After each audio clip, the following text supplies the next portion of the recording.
x है और एक सेट हमारे पास y है।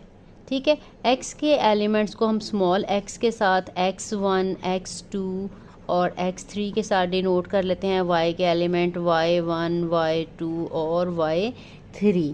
ठीक, अब x से लेके y तक फंक्शन हम कहते हैं एक ऐसा रूल है या ऐसी कॉरेस्पॉन्डेंस है। ठीक है, वो क्या करती है, वो x के हर एलिमेंट को y के एक ही एलिमेंट के साथ अटैच करती है। x के हर एलिमेंट का मतलब है कि जितने भी x में एलिमेंट हैं वो सारे यूटिलाइज करे फंक्शन जो है, और इसको y के एक एलिमेंट असाइन करे। हर x को एक एलिमेंट सिर्फ असाइन करे, यानी x1 सिर्फ y1 के साथ अटैच हो, x1 y2 के साथ अटैच ना हो, किसी और एलिमेंट के साथ अटैच ना हो। इस तरह से x2 जो है वो y सेट में से एक एलिमेंट असाइन करे।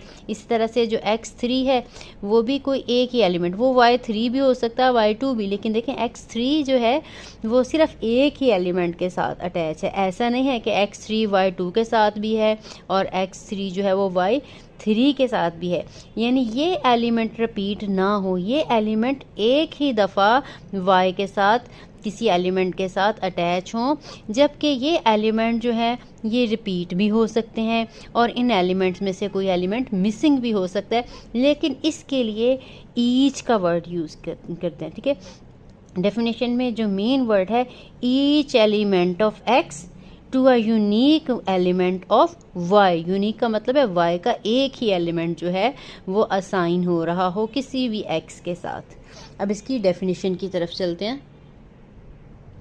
अब ये देखिए डेफिनेशन है, a function from a set x to a set y is a rule और अ कॉरेस्पॉन्डेंस, यानी x से y में एक ऐसा रूल है। अभी हम रूल की भी बताएंगे कि रूल का क्या मतलब है।